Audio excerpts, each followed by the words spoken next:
I want to talk, I want to talk about, share with you, I should say, about some, what I consider to be very fundamental developments which have taken place in the conceptual framework of quantum physics, okay? And it, I think, is going to have resonances in a very wide framework. Okay? I also wanted, there was some interest by Amitabh, who is not here now. He's coming, I don't know. I think he's coming last. And some others, to know about gauge transformations and how do I define test functions for gauge transformations. This is something that Kumar Gupta in the audience knows too well. So I thought that I will talk about this matter first. Then perhaps if there is enough audience, I will talk about the second one. So it is useful, because I think this is, in terms of novelty and some developing physics, this is more important. The other stuff is at least since his student days. So we have good control on what we are talking about. Now, also it all reflects on some old problem that he has been bugging me about how to connect various theorems on spin and statistics. It appears that there is an emergent proof that the spin statistics theorem proved algebraically and also proved by adiabatic, parallel transport methods, can now be connected. It appears that there is some insight into what is happening. So now what I want to talk about, let me give the highlights. It's 12 o'clock, no? Now, what is the time now? So it's 5 to 12. Huh? 5 to 12. 5 to 12. Yeah. So I should finish at 12:40. 12:40. So if I go slowly, and if I don't finish it, I'll try to take a few minutes in the afternoon and complete at least the portion which I normally give in a 1 hour talk. Okay? So what is happening? Okay? Let me highlight the reason why I feel this is extremely important. What has happened is a basic development in the nature of localization in quantum physics. So what has happened is that localization means that existence of a position operator. And what has happened is that it has emerged. Actually, this result was already known long ago, maybe 25 years ago, that when you put in relativistic interactions, there is no covariant position operator. Can I get the...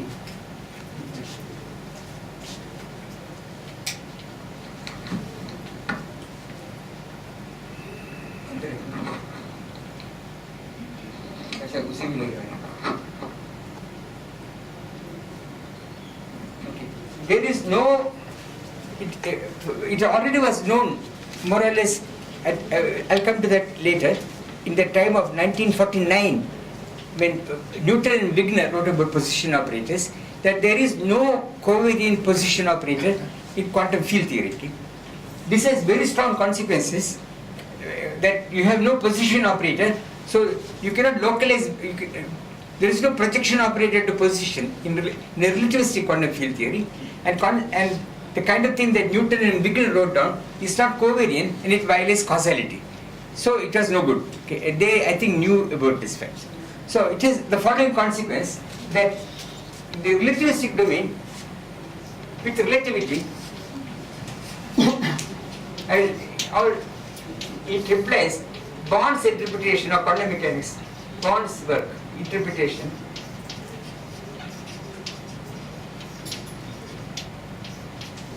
does not work. So, I mean, we teach quantum mechanics to non-relativistic people doing non-relativistic physics, that psi of x squared, mod squared, is the probability density of finding the particle at a position x. The recent development shows that there is no such x. Okay? So there is no covariant position operator. So the entire interpretation of wave functions that Bond proposed does not work. Okay? You cannot localize states. Okay? Yeah, but even one knows that if one tries to localize within Compton wavelength, we will create particles. So single particle quantum mechanics cannot be valid.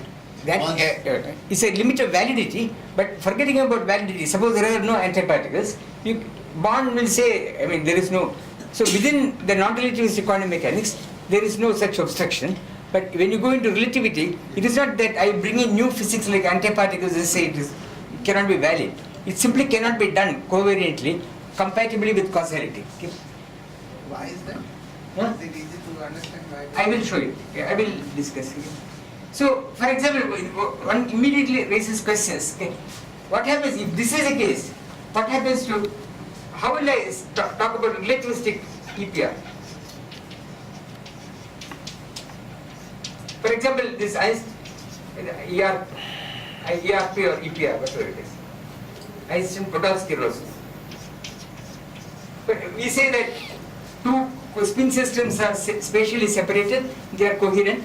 If you look at one, there is a collapse of the other. But there is no, the moment you go into relativistic domain, I cannot say that the two spin systems are over there because there is no position operator. So what is the formulation of this paradox at all? Okay. Is there a paradox? How do I formulate this issue at all in the relativistic domain has not been done. So the entire field of relativistic quantum information theory, which appears to me is now open. Okay. Without antiparticles even, it is open. We don't know what to do. Okay. So how do I replace all these ideas? There is a new notion of localization, okay, which I will describe to you now, to the extent I can. So the new localization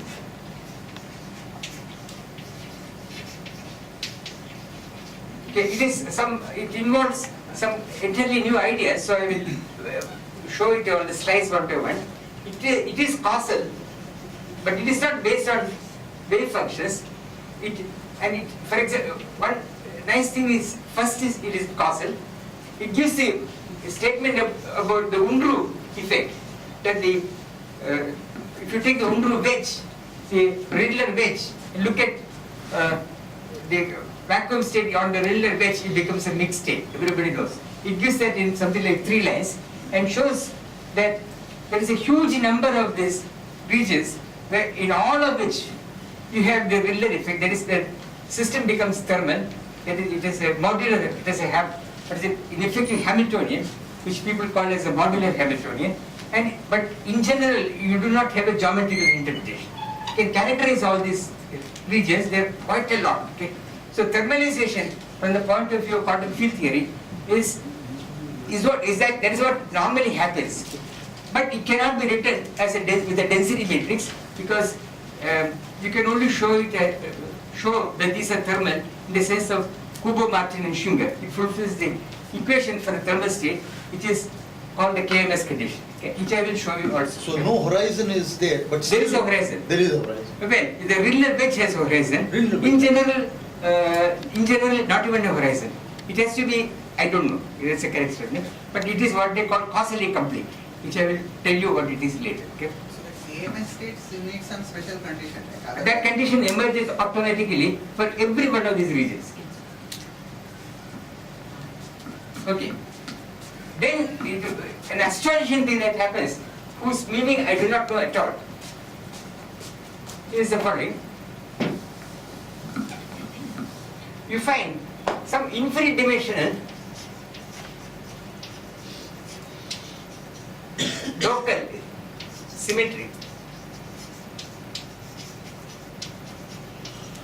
So you have some compact regions, some bounded regions, let me call it O, and another one may be O prime, and their intersection is a lot of them, and each of them is you have an Unruh-like effect with a corresponding, which will be called Unruh-like Hamiltonian KO, but KO is not a boost operator, it is some operator which you can construct explicitly, and each of them is like a boost operator in the sense that it annihilates the vacuum, and so in each local region you have some group which you can write as exponential. For example, here you can write something like exponential I theta KO, where theta, this is localized here, and here it will be some other K and some other k and some other k and so on, all determined, and they are all acting trivially on the vacuum state, and they also are automorphisms of the observable algebra. So it is an infinite dimensional group. Okay? It is not a gauge group, because a gauge group will act trivially on the quantum states, but these do not act trivially on the quantum states. What is it? Nobody knows. Okay? But it emerges already from Wignall's theory of the Poincare group, which is absolutely stunning to many of us. Okay? So I will show how this happens. Okay? Then finally, a very striking result which has come out, which one must pay attention to, is the following. These people, the following has been considered. You would like to know what is quantum field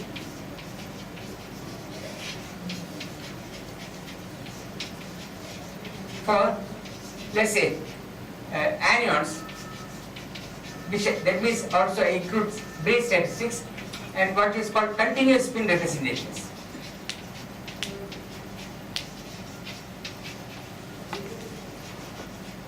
Of mass, these are massless particles.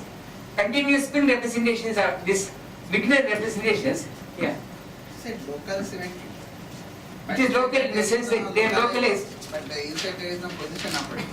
No, so it is algebra that is localized, but not the quantum states. Okay? So localization is localization of the algebra, which I will come to right away. Okay? So there is a duality which I will describe. To the extent I can go, I will not hurry, and I will stop at 12:40. In there is time, I will pick it up in the afternoon. Okay? So you have this anion fractional statistics particles, which is of considerable interest in the context of topological computation. Topological quantum computation. For example, the Kitaev model, and you would like to have a relativistic description of anions. Okay? Is there a relativistic description of what is called continuous spin representations, where the helicity of a standard massless particle is replaced by representations of the group E2, faithful representations of the Euclidean group in 2 dimensions, so they are all infinite dimensional. But they have positive energy and there is nothing wrong with them. Nothing wrong in the context of relativity. Now, what has been proved is that they do not admit causal fields. That is, the field you can associate to these objects are the following character. This is again a completely open field for computations and understanding. So all the field they will admit will be characterized by a position x and a space-like vector E. So E is a point, normalized space-like direction. So it is a point of the 2+1 de Sitter space. Okay?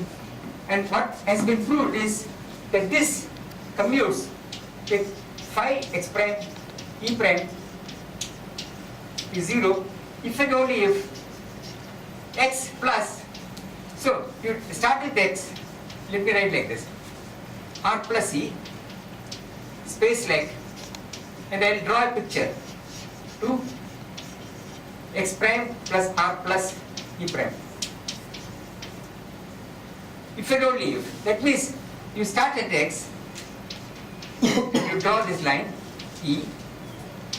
So E is a space-like direction. It is a point of the de Sitter space. You take you take another point x prime and you draw another line E prime all the way to infinity. So it's a field with a tail, and these two are causally related to each other. If and only if the both, not only x and x prime are space-like, but the whole line is space-like. You cannot localize it better. So this is not, you may think that this is obtained by attaching a Wilson line to the field, as Dirac has done in his old papers, but the authors of this development go out of their ways to say many times that it is not that. Okay? And they have computed the 2-point function for these fields. Okay?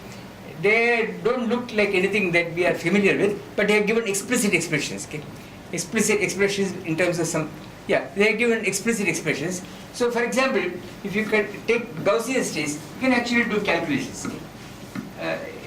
So it is not purely a mathematical development. You can actually do calculations, but their properties are completely different. Okay?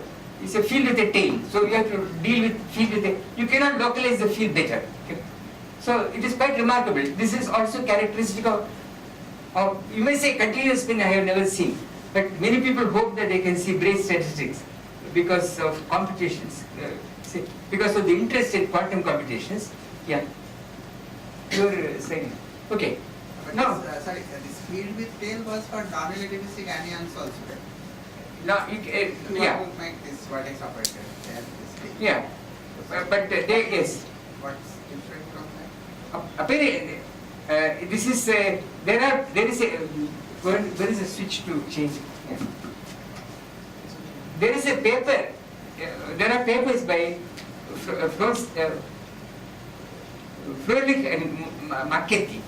A series of papers, not relativistic anions, where they reconstruct the fractional statistics by putting charges in the Chern-Simons fields. Okay. The relationship of that to this I do not know. Okay. There must be some relation because the people who are doing this work are of the same fraternity, so they would know. Okay. But I have not understood. But they go out of their way to emphasize that the kind of field one is dealing with here is of a different kind. So one has to understand what it means. I do not know. Okay. These are somewhat novel to me and some new developers. Okay. So, why is it not changing? I cannot change it.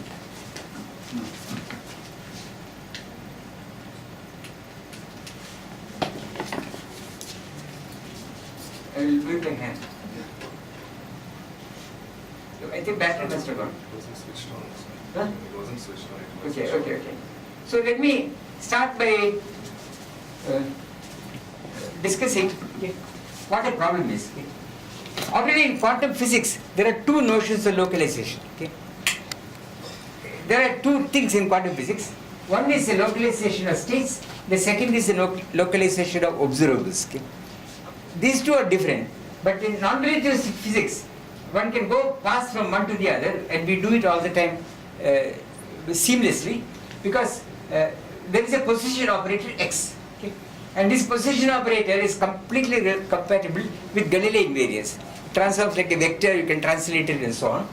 And we say that we take this operator x hat, diagonalize it, take the operator x hat, and take x to be the eigenvalue of this operator, and compute psi of x, this object, the projection of psi at x modulus square, and find this object. And we say that this is the probability density of finding the particle at x. Okay.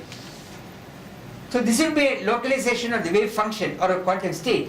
But and however, at this time, at a fixed time, we can also go from here to localization of observables, because I can construct the projection operator pk to a region k by taking this projection operator here which is this one here, and I can take the observable A and apply pk on both sides, and I would say that I have localized the observable in k. Okay. These two are equivalent. The first line here localizes the wave function, and this one localizes the operator, and passing from one to the other are equivalent activities. Okay. But the issue is that these ideas are not compatible with relativistic interactions. Now, many proposals for the position operator exist. Okay. The earliest one in the quantum field theoretic case was of Newton and Wigner. Okay. You may know it, it was in 1949, but already it was evident, I think, already to Newton and Wigner that their work was inadequate, because you can look at their formulae and you can see immediately that the expression they write down is not covariant. Okay. So what happens is that if you take this operator and try to localize the objects at two space-like regions, okay, which you know to be space-like, using their projection operators, the fields you are localizing, or the observables fields you are localizing, do not commute. Okay. So there is already a problem with causality in their activity. Okay. The basic reason is that their position operator does not transform like a vector, 4 vector. Now later, but at the context of relativistic mechanics, there appeared a number of papers which tried to find the covariant position operator for interacting relativistic particles. Okay. There were a number of papers in the 70s and 80s, And eventually, Curry, Jordan and Sudarshan proved that this is impossible. Okay? They proved that covariant position operators simply do not exist for interacting relativistic particles. For free particles you can write down, but for interacting relativistic particles, it simply does not exist. Okay? In the quantum field theoretic case, even for free quantum fields, it appears that the position operator does not exist. But for the case of point particles, for single particles you can write them down, x mu, you can write them down, and you can write a Lagrangian description and everything. But the moment you start interacting them, then you lose causality. Okay, so this is in fact you lose relativistic invariance. So they proved quite rigorously that this cannot be done, and this is called the no interaction theorem, and it is described, for example, in the book of Sudarshan and Mukunda and Sudarshan. Okay, on classical mechanics. Now, what has happened is the fact that already the Wigner theory of the Poincare group and its unitary irreducible representations already contain a radically new notion of space-time localization. Okay? It is called modular localization, and there are a number of papers on this. It goes back already in Haag's book. You will see it discussed, where he discusses the Unruh effect, and you quotes somebody called Bisogniano and Wickman. Okay, so they were the starting people for their original idea is coming from Bisogniano and Wickman, but now it has been understood that you can get most of this, you can turn the things around, start from the relativistic Wigner's representation of the Poincare group and get this localization which is implied by the Unruh wedge. Okay, so you will see that the Unruh effect is a byproduct, okay? And it leads to some new situations I'll try to tell you. Okay? Now, I have to tell you, yesterday I talked briefly about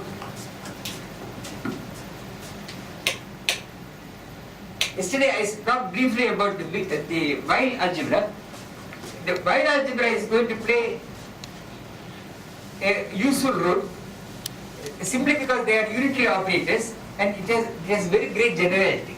So what is a Weyl operator? For a quantum field with a test function f, I told you that it is looking like some scalar field integrated over f. F is a test function. So, and then we have seen that W of f1, W of f2 is W of f1 plus f2 times exponential minus I over 2. I think I wrote this as sigma of f1 f2. Okay.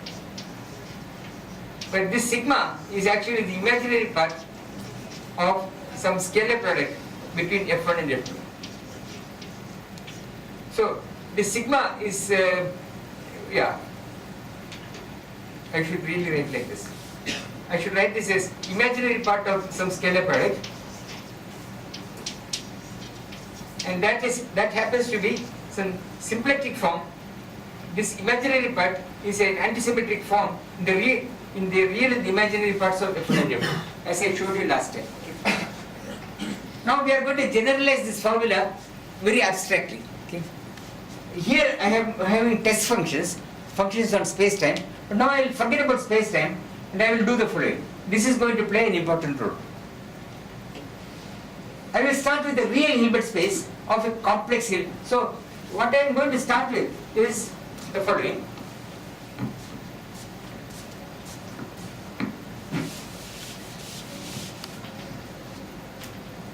So what I am going to start with is some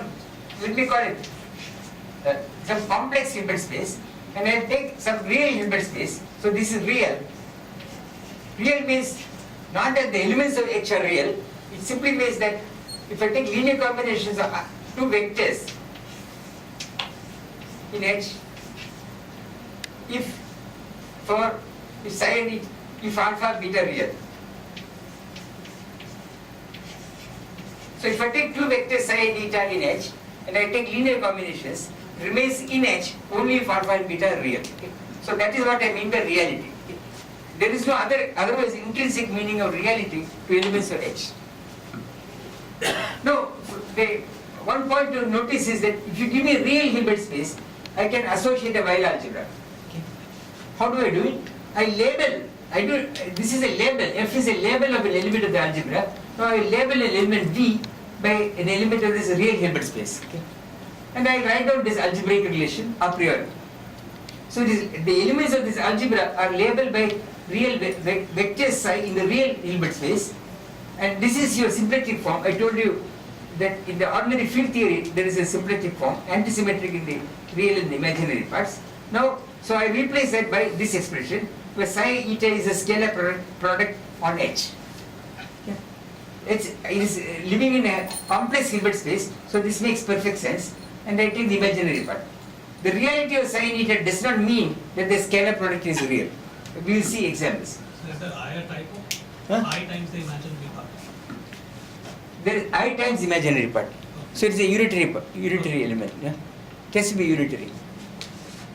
And we need also a star operation, which is the unitarity, which says that V of psi star is V of minus psi. Okay? We need that also.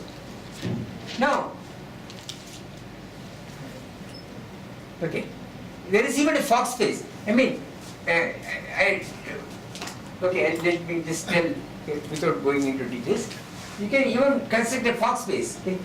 So what I will do is take. Let me define exponential of H. H is an element of this real Hilbert space. So this is a definition. So it is a direct sum of H tensor n divided by factorial n. H is in the Hilbert space. And these things span exponential of H. These are notations where I introduce a E0, which is, if you like, the ground state of the vacuum vector, complex combinations of this, plus H tensor H symmetrized H and so on. Okay. And I quantize by saying that W of H, the Weil algebra associated to H, acting on E0 is given by this formula. Okay. This is a formula where this first part is the normal ordering term, which will come if you do this equation is by separating phi into real and imaginary parts into creation and annihilation operators. And the second one is a coherent state part, which will come by acting with this expression on the vacuum state.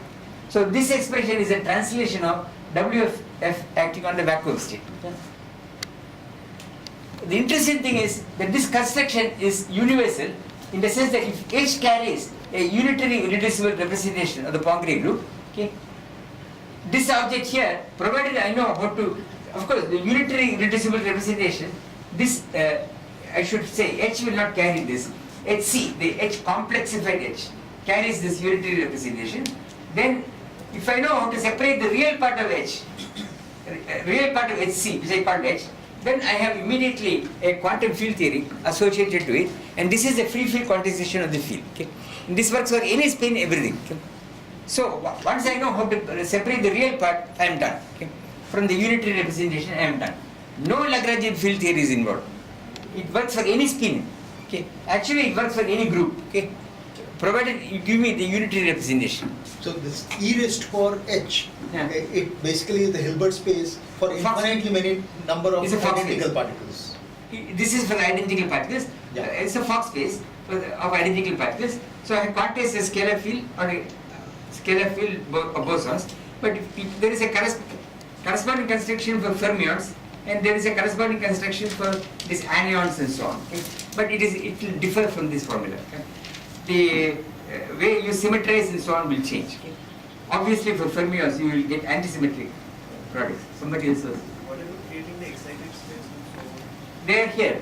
Because this W, if you look at this expression here, these are all excited states. No? If I expand this, you get all the tensor products, right? So 1 particle, 2 particle, 3 particle, all the way up to infinity. But if H is the state corresponding to vacuum state, Huh. what does one mean by infinite number of direct products of vacuum state? So let me look at this expression. Let me look at this expression. So this here, if you write it down, let me write it. So let me write it for even for a single particle. Okay. Say one harmonic oscillator.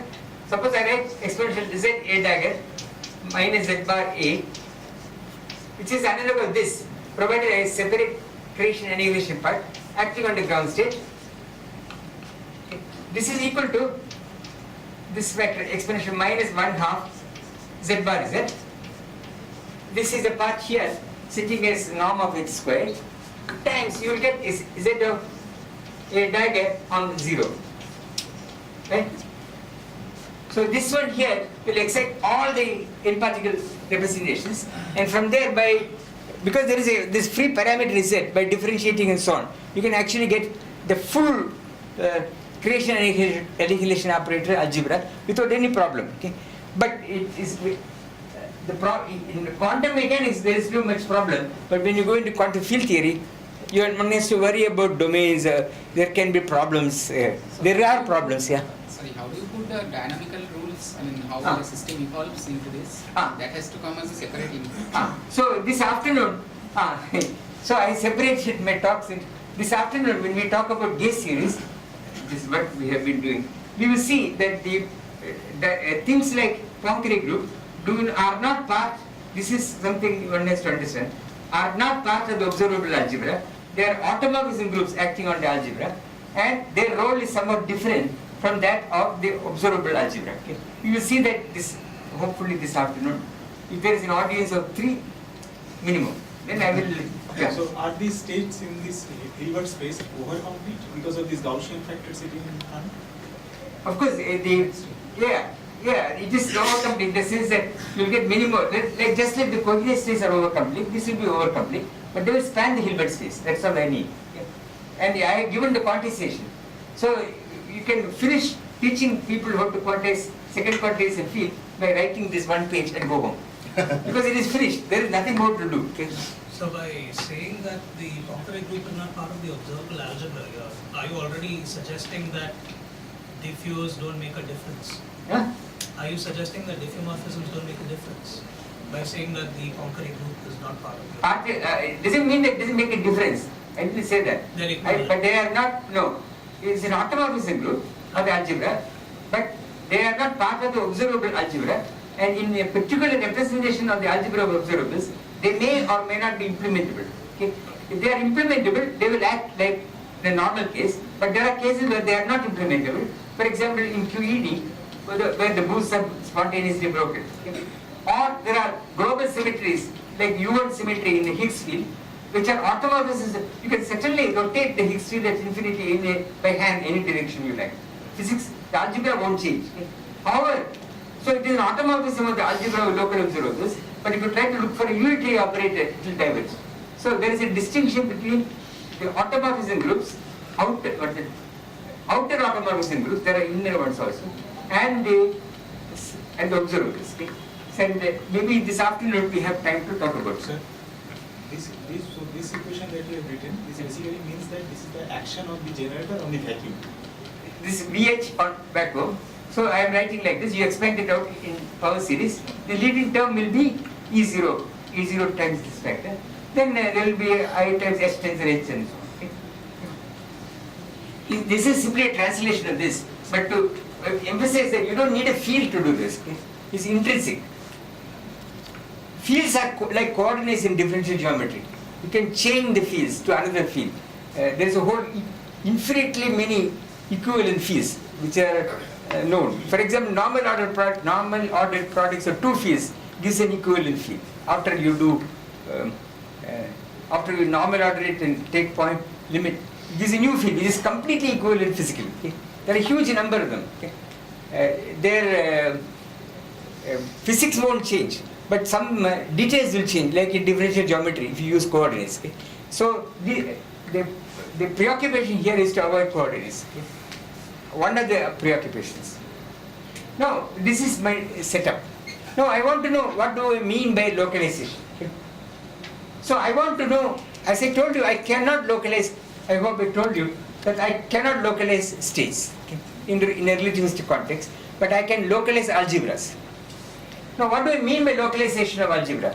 There must be some criteria.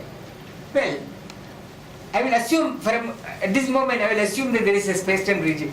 There is something like space-time, and there is something like some space-time region K, which is compact, let us say, and I will say that some subalgebra of my all observables is localized in K. I want to say, like the projection of an operator localizes some spatial region. I want to say that. Later we will see that you don't even need to do that. It appears that purely from Poincare group, probably space-time emerges, okay, which is much more interesting conceptually. Okay. But it appears like that.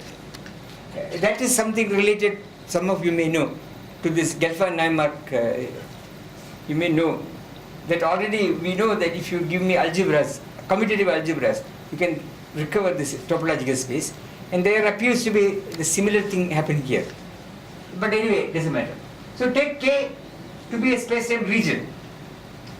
And I want to associate an algebra A to K. What do I need? The first is I definitely must have causality. So what I want definitely is that the causal complement of K. For example, let me give an example which is going to be standard. Let me take this wedge, Rindler wedge. Let me assume there are only two coordinates. So this is x0, this x1. Let me call this, instead of K, let me call it W1. So this is my K. And the causal complement of W1, I will call W1 prime, which is K prime. So points of K prime are space-like related to K. Okay. So I want that elements of K prime are algebra I associate to K prime are commuting with the algebra associated to what is it? So let me put the notation clear. Okay. AK is what I am given here. A K prime is the algebra I associate to K prime. A prime of K by standard notation are all elements which commute to the A. Okay. That's the standard notation. So this is a statement that the algebra I associate to K prime are commuting with the elements of AK if K and K prime are spaceless. Okay. So this is causality. I want covariance. Okay.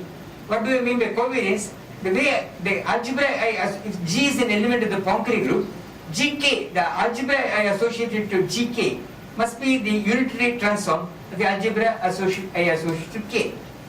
So I should, the algebras must form a net. Right? So from K to K prime I can go by using the transformation from the Poincare group. But Poincare group, Huh? Poincare group in the traditional sense is that which leaves eta mu nu dx mu invariant. This is a global statement.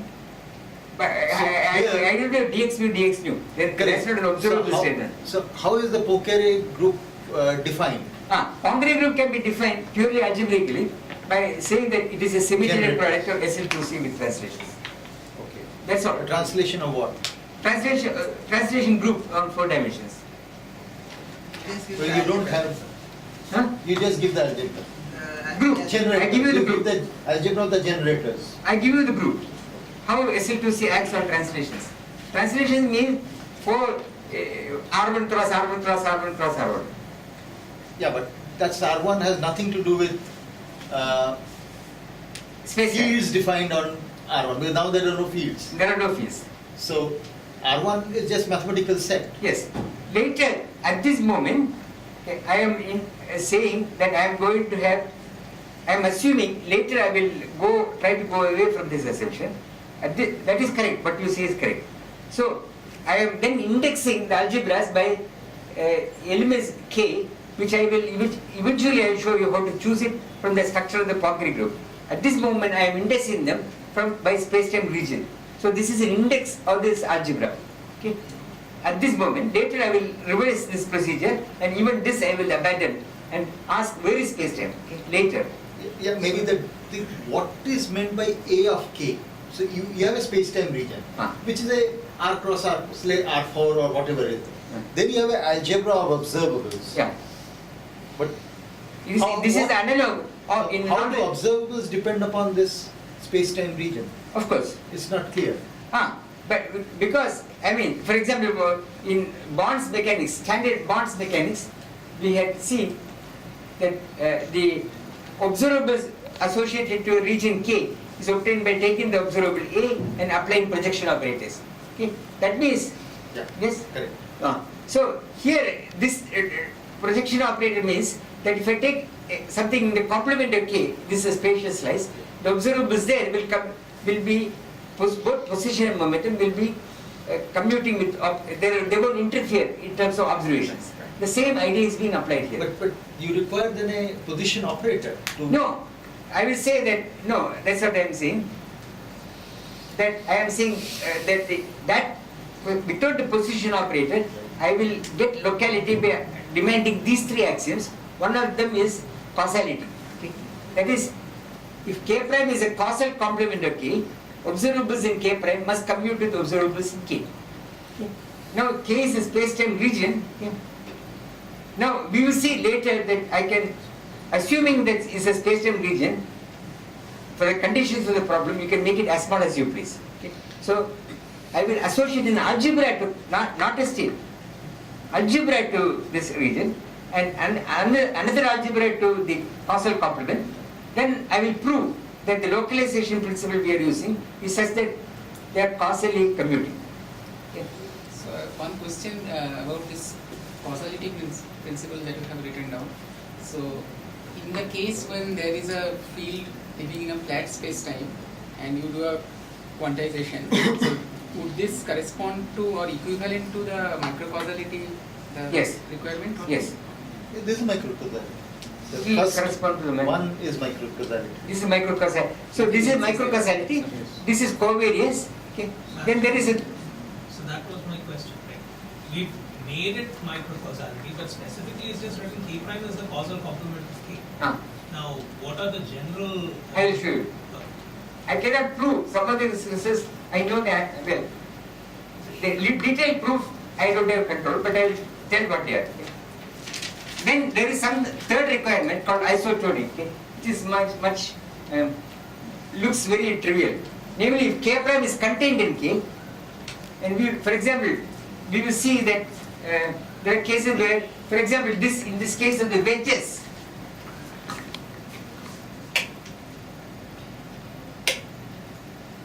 there must be some. Yeah. For example, I can take another wedge here. For example, I take another wedge here. Right? This is contained in this one. So I will associate an algebra here. The claim, the need of isotony is that the algebra I put here is contained in the algebra I put here. Okay, which is quite reasonable, but physically reasonable, but it requires a proof. But then K prime is not the complement of K. Now, this is the case where K prime is contained in K. Okay. This, yeah. Maybe I should change the notation there. I'm just trying to understand. So, if you try to understand these things in very explicitly, Ah. for example, how should A look like? Or, I told you the regular wedge is one. no, A is the observer. You want to know how A of K will look like. So, what is A, for example? It could be A is algebra, the Weyl algebra. You have a represent. So starting point is I have a complex Hilbert space on which now the Poincare group is acting by some representation. For example, spin 0, spin half, spin 20, velocity, massless, I don't care. Positive energy representation. Factors I cannot handle. But it could be also the beginner discontinuous spin representation. Okay? Doesn't matter. Not anyons, doesn't matter. Okay? Take that representation. That gives me a complex Hilbert space. Okay? So the algebra of observables is associated to this complex Hilbert space through the Weyl algebra. For that I have to show you how to pick the Weyl algebra, and I will show you. Anybody needs? what are these observables? For example, PV. No. So the whole thing is, so we don't want to talk about fields. Okay? So the observables are these algebraic elements, the V of H, which I wrote. That is enough, no? I give you algebra. So actually, that is the bothering thing. Like you brought in space-time regions as well. That's why I'm getting a little... Sorry? They are labeled. Yeah, you brought in a space-time region and then there's a concept of Ah. causal complement. So if everything was Hilbert space based, I would be fine. But now you're It will become one more. I want to motivate what are the requirements to be able to talk about locality. Okay. So now I will bring in the algebraic statements. Now I will place my algebraic statements on a space-time region, and later, already not to become too abstract, but later I will actually remove the space-time region. Then simply keep the algebraic statements. Then ask what is it. You will find that it is labeled, abstractly labeled with all the correct properties. Now you can ask, can I recover the space-time region? Okay. Since Nigel is going to bite my head off. So I will just say one or two words. So we will construct such a cake from Wigner theory. Okay. And it is based on certain real subspaces which are contained in H. This H is a complex Hilbert space. I changed the notation unfortunately, which carries a representation of the Poincare group. Okay. Again I emphasize, no localization is using just a complex Hilbert space and its projectors. There is no such thing known. It is generally believed that it doesn't exist. May I take 5 more minutes? Okay, then it will be a good point to stop. I just want to show you what is the criterion that is causality is imposing for localization. That is very interesting, and I want to show you. So the phrase modular, this is called modular localization, and this modular phrase is coming from a theory due to Tomita and Takesaki on algebra, on sister algebras. Tomita, there is a history behind it because Tomita wrote these articles in Japanese. So it readily accessible Japanese language.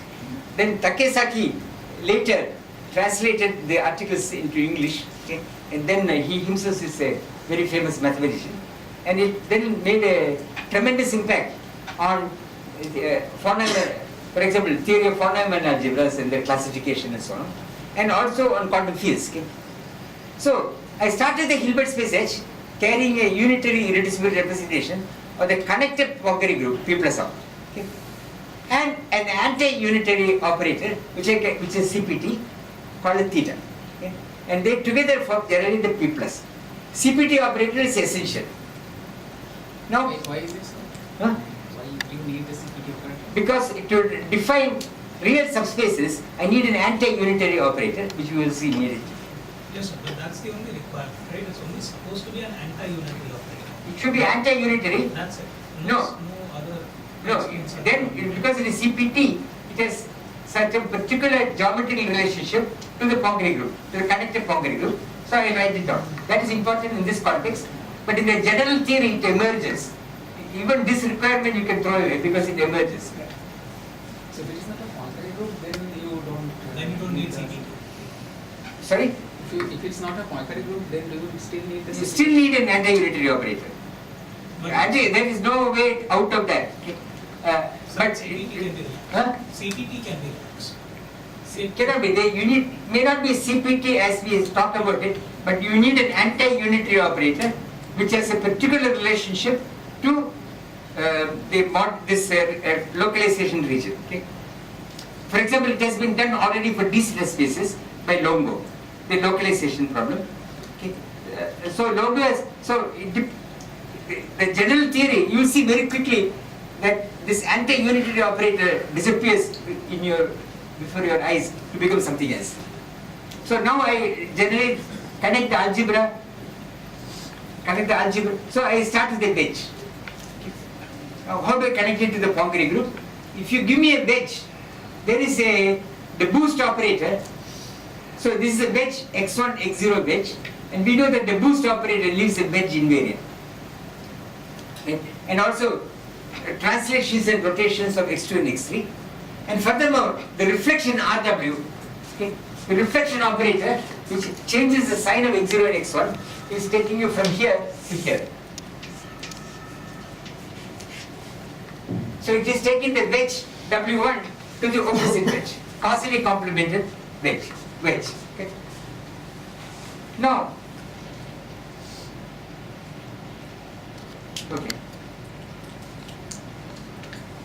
okay. see, this is total reflection. So this wedge operator, this reflection operator is this reflection I have shown here along with the rotation by pi around the one axis in order to change the sign of x2 and x3. Okay. So CPT reflects all the signs. So RW with the pi rotation gives you theta. Okay. Now this boost operator and the reflection commute. That is pretty obvious. Okay. This reflection of x first two coordinates and the boost commute. Okay. So if I call this W1 as W, then we have these two operators, and this is in the unitary representation given by this equation, where KW is the boost and JW is the anti-unitary operator to reflection. And since these two commute, and there is an I here, these two commute. So the corresponding unitary and anti-unitary operators commute because it is a geometrical representation. But this JW is anti-unitary, and there is an I here, so JW anti-commutes with K. So JW anti-commutes with K. Now let me introduce this operator, delta W. This is like this. You would have seen this operator in connection with Unruh wedge. Okay? We have to prove that it exists because I have taken this T and made it complex. Okay? I analytically continued T to I 2 pi T, minus I 2 pi T, so it may blow up. Okay? In fact, this is the max. In fact, it will blow up unless some analyticity requirements are fulfilled. I will discuss that later. Okay? So, but anyway, for the moment, what this means is, this equation means that this delta W is transformed to the inverse by JW. Okay. So let me say now I produce this SW. This is going to be the prime actor in the whole game. This is JW times delta W to the power of half. Delta W is a positive operator, is exponential of minus a Hermitian operator. So the square root is well defined, and this SW is the primary operator. All these technical issues about domains and so on have been verified. Okay. And the main thing is there. I have just made a remark. The fact that this operator exists in the strip, I am analytically continuing the boost to imaginary part of T, in imaginary part of T all the way to pi in a strip. Okay.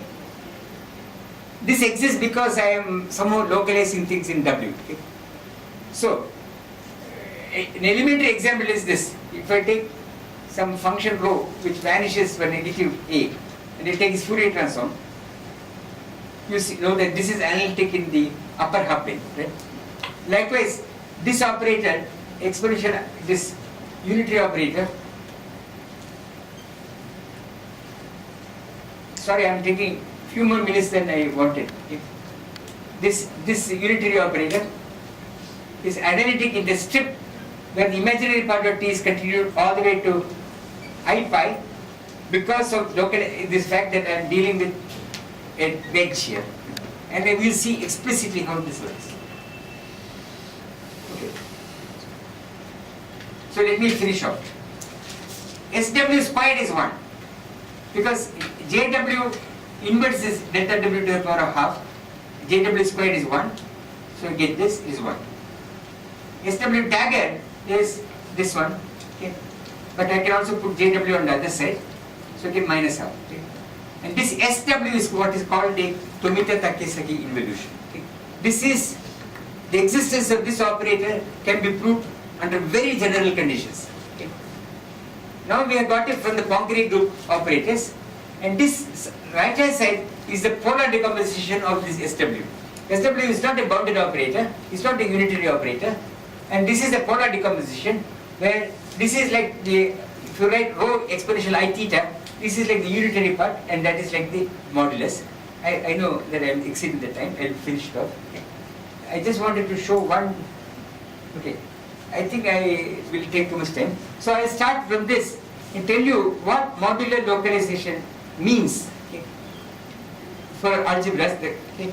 Then I will proceed to construct that modular localized algebras in different regions purely using this SW, and show that it has all the right properties and derive the Unruh effect and show that the thermal states come out, show that there is no density matrix for the thermal state, it's a KMS state, and show some this low properties of fields. So maybe in the afternoon, 2:30, there is enough audience, I'll continue. Okay? Because otherwise I will take too much time.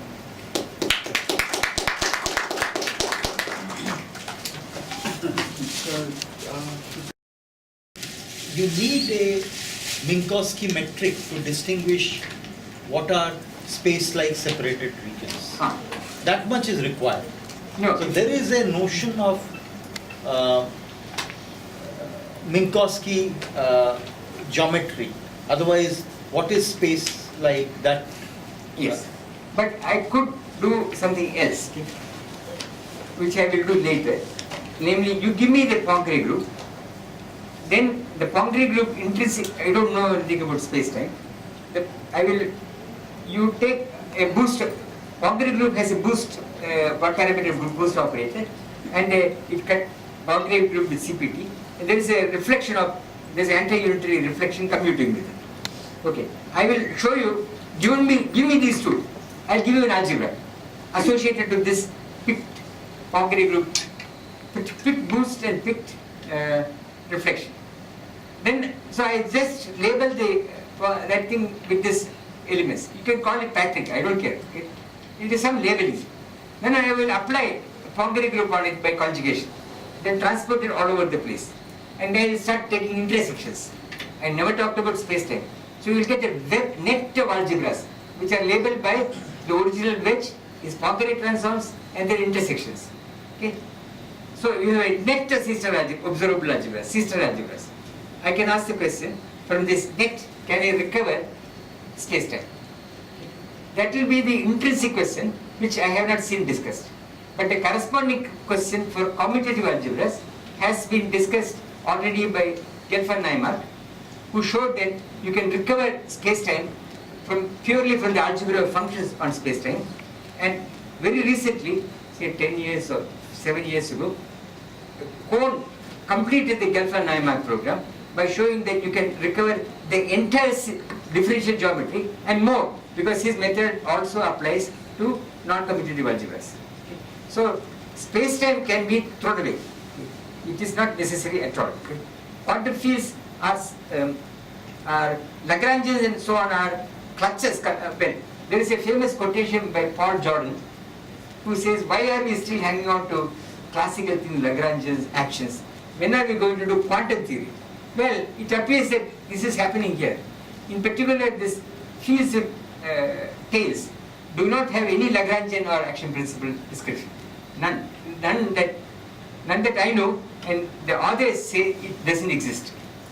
So all of this is based on the fact that you actually have localization. So you start with the demand that you have particles. And Particles? then, like essentially in a curved background, this is what we're saying, that we would have some kind of sense of localization. So I can act on the vacuum state and end up seeing something or another. Am I mistaken in that assumption? I am assuming, whose problem was set as a problem of localization. Right. So once we reverse engineer from that, isn't it possible that the whole modular Hamiltonian framework and everything that we end up with is actually in a specific curved frame, or how that recovery, that is the duality. That recovery, let me put it that way. Here I am doing a hybrid thing. The duality is, you give me a duality in the standard senses, you give me a manifold. When you do quantum mechanics or phase Poisson brackets, you are not dealing with the manifold. You are looking at algebra of functions on the manifold. Poisson brackets are not between functions on the manifold. So you got only an algebra of functions with a Poisson structure in classical mechanics. It's a commutative algebra. So a very fundamental question you can ask if you want to understand quantum mechanics is, given a commutative algebra, can I tell that there is a phase space underlying it? So you present the commutative algebra maybe with this bracket structure in an abstract way. Can I recover space-time? The answer for the commutative algebra is, first basic result of Gelfand-Naimark is that you can show from the algebra that you can recover a Hausdorff topological space. The Hausdorff topological space, it is it's like the topology is very much like our ordinary space-time, but it need not be manifold. Okay. So later, for a long time, people were understanding how to complete the program, and Alain Kohn completed it by showing that if there is something abstractly defined Dirac operator with some properties, he can get the entire differential geometry of the manifold. Okay. And the formulation is so powerful that you can also apply it to non-commutative geometry. Okay. In fact, Vishwajit is working on this. You can define distances, you can define metric purely algebraically. Okay. But there may not be any underlying space-time at all. The corresponding problem here is you produce a web of algebras local given by elements of the Poincare group and their intersection. Can I recover space-time? That problem has not been addressed that I know. I think we need to end it now. So if you've got more questions, please ask the speaker at lunch or at 2:30. So back here at 2:30.